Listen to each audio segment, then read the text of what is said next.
Hi, my name is Ellen. I'm 36, and I was diagnosed in 2009 with hypokalemic periodic paralysis. And I'm making this video because I was just watching another woman's video who also was sick for a very long time before being diagnosed, and she had a different disorder from me. But the point is, I relate to the experience of being sick for a long time without knowing why, and being told that it's anxiety or in your head, and the implications that can have on your life. And I feel like it seems like it's something particularly experienced by women. In fact, I think that studies have shown that women are more likely to be diagnosed or misdiagnosed as anxious when there is in fact an organic or physical cause for their illness. And I just wanted to tell my story to, add to the voices of people who understand what it's like to live through an experience like that. Maybe as a way of sort of giving hope to people who are still struggling to find a diagnosis, who have been sick for a long time. So I have a neuromuscular disorder called Hkpp. It causes periods of low blood potassium and called hypokalemia, and hypokalemia usually causes things like muscle weakness. It can be very severe, even to the point that you're paralyzed, your muscles are paralyzed. I also get difficulty breathing, difficulty swallowing, heart arrhythmias, and I often get a sort of fight or flight response with my symptoms, so I'll get shaky and anxious and sweaty and just sort of have a rush of adrenaline. Then I started having symptoms when I was 12-ish. I remember the Christmas of my 7th grade year, I thought to myself that this was going to be my last Christmas. I really thought I was going to die before the next year because it felt like something was so wrong. I was having a lot of heart palpitations, skipped heartbeats, and short runs of arrhythmia. I was having periods of weakness, and during those periods of weakness I would have difficulty breathing and difficulty swallowing. And I started to get very anxious about it. It felt like there was something wrong, but I didn't know what, and I didn't know why. And I guess I sort of I don't think I talked a lot about the symptoms until I was around 14 when I had my first really bad attack. And I was playing with my neighbors outside, and it was July or August. It was very hot out. And we were playing tag, and I was running really hard. And when I stopped running, all of a sudden, I felt that my heart wasn't beating right. And when I have SVT, which is a type of arrhythmia I tend to get, it's a tachycardia, which means a fast heart rate. But for me, my heart doesn't just feel like it's beating quickly. It feels like it's sort of like there are a bunch of eels writhing around in my chest. It feels very erratic and irregular and wrong. And I knew something was very wrong at that moment. And I ran home to my mother and father, and I told them that my heart wasn't beating right. And my mom took my pulse, and she said, no, it's beating right. It's just beating really quickly. And I was really anxious about it. I felt like something was wrong. So my mom described my symptoms to my grandfather over the phone. He was a pediatrician, but he lived a few states away. So he didn't examine me, but he told her it sounded like a panic attack. And so for several years after that night, we called the attacks that I was having panic attacks. And I sort of knew secretly that there was something else going on, maybe not so secretly even, but I tried really hard to convince myself that I really was just having panic attacks, because the adults in my life were convinced that that's what it was. So that began a really terrible high school experience. I was sick a lot, very weak, a lot of heart palpitations, episodes where it would be hard to breathe and hard to swallow. And I started to get really phobic about my health because I knew something was wrong, and I knew that things would trigger these episodes, but I wasn't sure what at that point. So I just sort of wanted to avoid everything. I knew exercise would make me sick. I was too weak to do a lot of exercise, or even a little bit of exercise, so I got phobic even about things like climbing a set of stairs. I remember a couple times when my high school class would go on field trips, I would hide in the bathroom in the school to avoid having to go because I knew I was not going to be able to I was not going to be able to walk around a museum or something like that without getting sick, and I was really scared of having one of these attacks, in public with people who didn't know how to help me. I mean, I didn't really even know how to help myself um, at that point yet. So high school was just awful for me. I felt physically horrible, and I felt psychologically terrified, really wrapped up in anxiety about my health. I think I'm just sort of a natural worrier in general.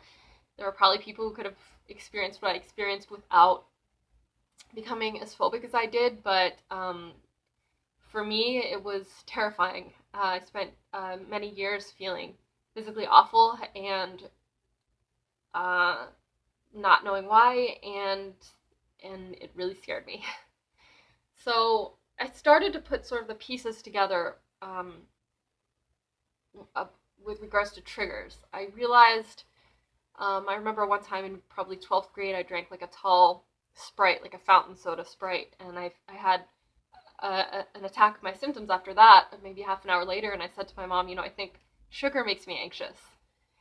And I sort of, by watching my body, realized that was true. I had symptoms after I had a sugar, which is a really typical trigger for people with Hkpp because it causes a release of insulin, which causes potassium to migrate into your cells. So I also realized that heat was a trigger, exercise. I realized thirst and dehydration and sodium were triggers. And I realized that adrenaline was a trigger, which meant that I got anxious even about feeling positive emotions. So I remember when I got my acceptance letter to college, it was really scary because the excitement and the happiness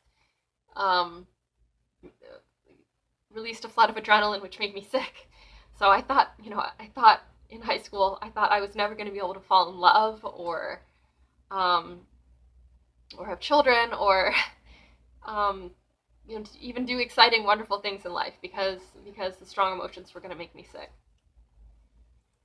So I sort of, my parents eventually brought me to a psychiatrist in college for my anxiety, and I did have genuine anxiety. This was all very scary to me. So I started anti-anxiety medications, which helped quite a bit, actually, and I managed to get through college. I was never symptom-free, but I was a lot sort of psychologically better at handling symptoms.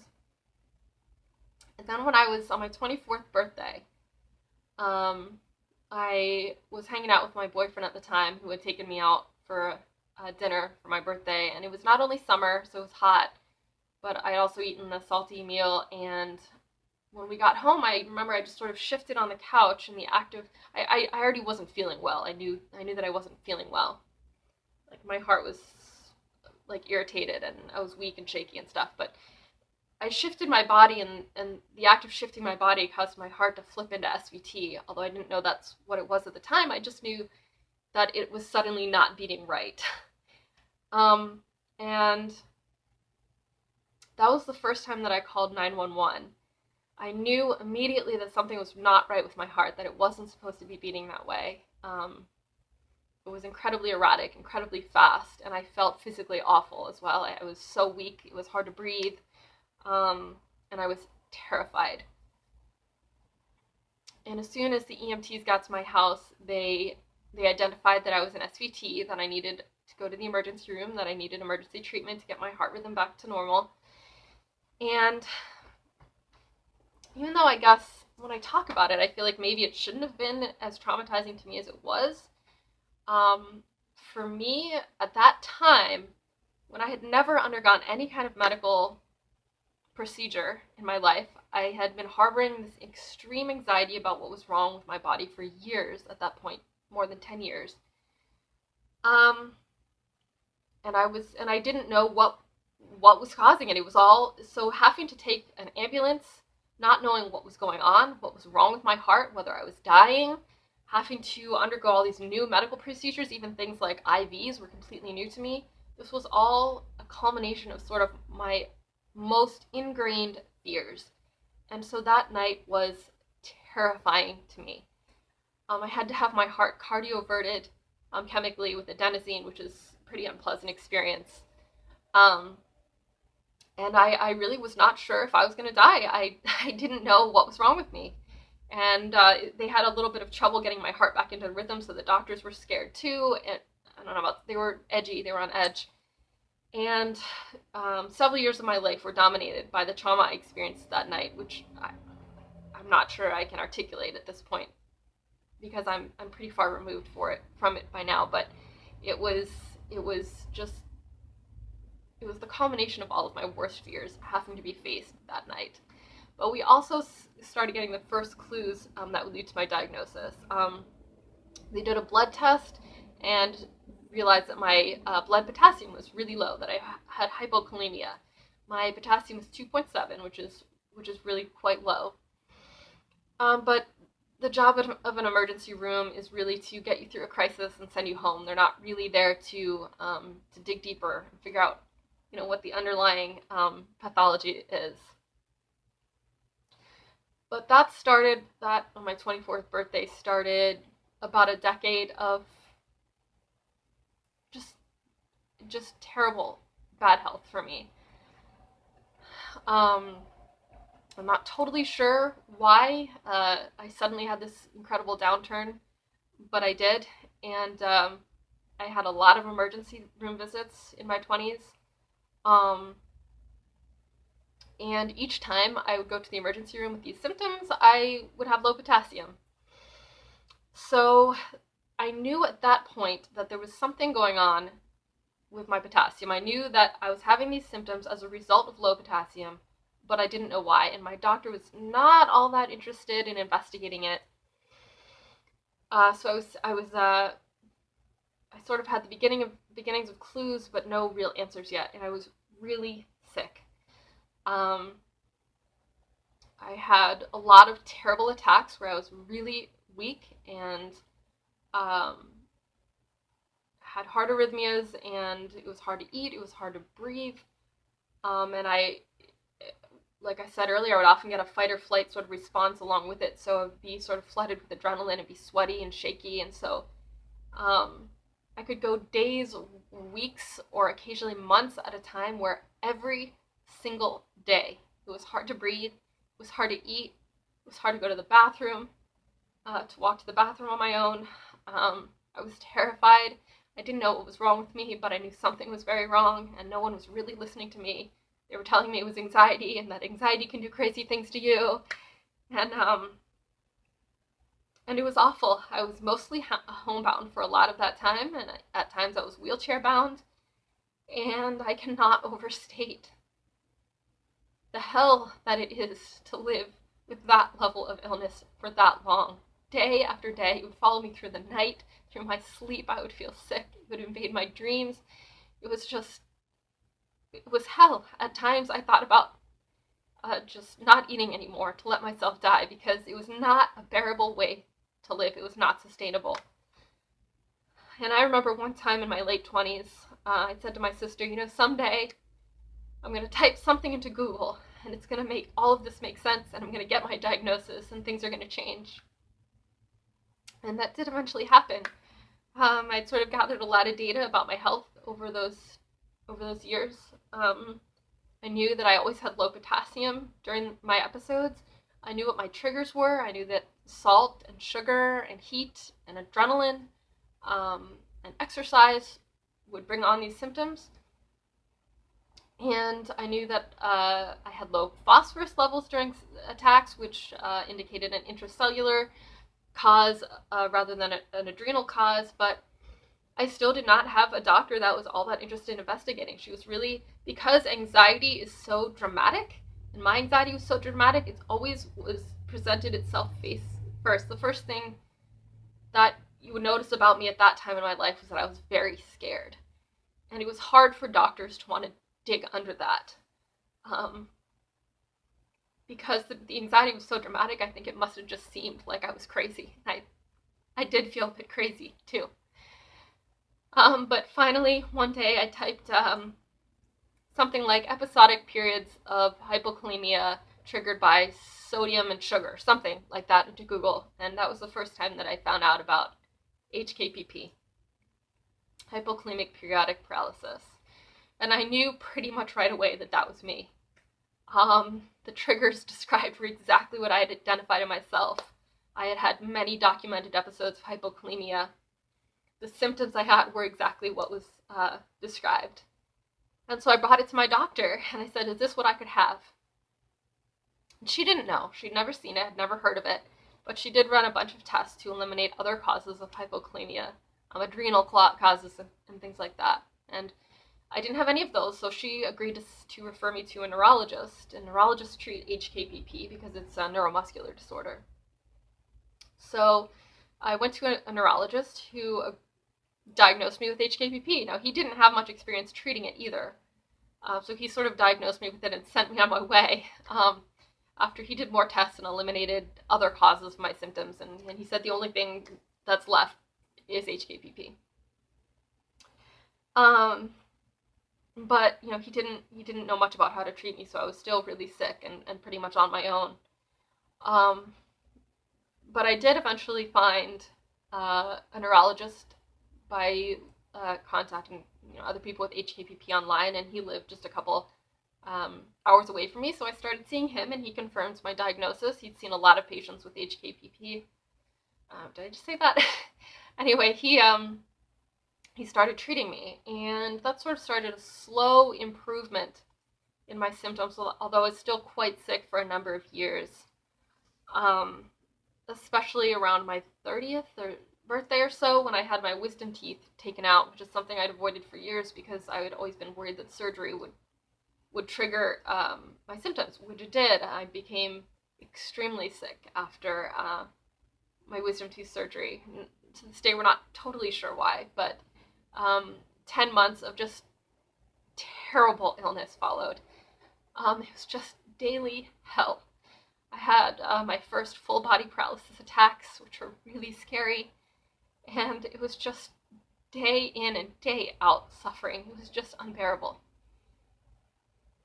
So really, I lost my teens and my 20s to this illness. I really wish I had been able to be diagnosed earlier, but that's not how the chips fell.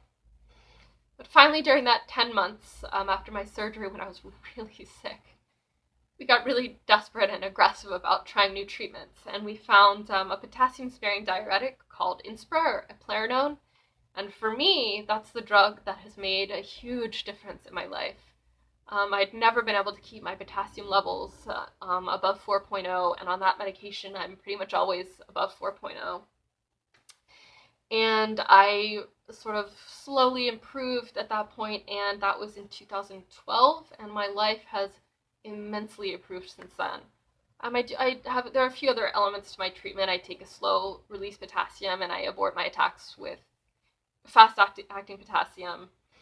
And I take atenolol to keep my adrenaline levels down and my heart calm. And I also still take an anti-anxiety medication, which to me is part of my treatment for Hkpp, because anxiety and adrenaline and strong feelings like that do trigger symptoms, but it also just makes my life more pleasant. Anxiety is not fun, especially when it becomes severe. So now I'm 36 and my life is immeasurably better. I never thought I would be able to live as independently and functionally as I am now. I can do things like travel a little bit. I live in a different state, which I never thought I'd be able to do. I thought I was going to have to live near my parents for my whole life, and I adore them, but I did want the chance to live somewhere else. I can walk around the botanical gardens on my own 2 feet. I can go to the grocery store without a wheelchair, and I'm still symptomatic. I still occasionally have attacks. I just had one a couple of days ago, but my life it's just, I never thought I would be as functional and well as I am now, and I know it may not last forever.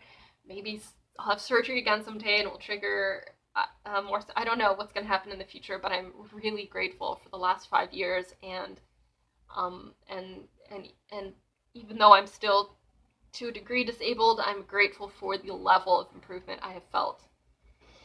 So I'm just adding my voice to the group of people, especially women. I don't mean to exclude men, but it seems like a particular problem with women who know what it's like to be really, really sick and not be taken seriously. um, and what it's like to finally find out what's wrong with you and find someone who believes you and believes that you know your body. Um, and and I understand the grief that goes along with losing all of those years of your life. Um, and I understand sort of the ripple effects in your psychology that go with the trauma of that kind of illness.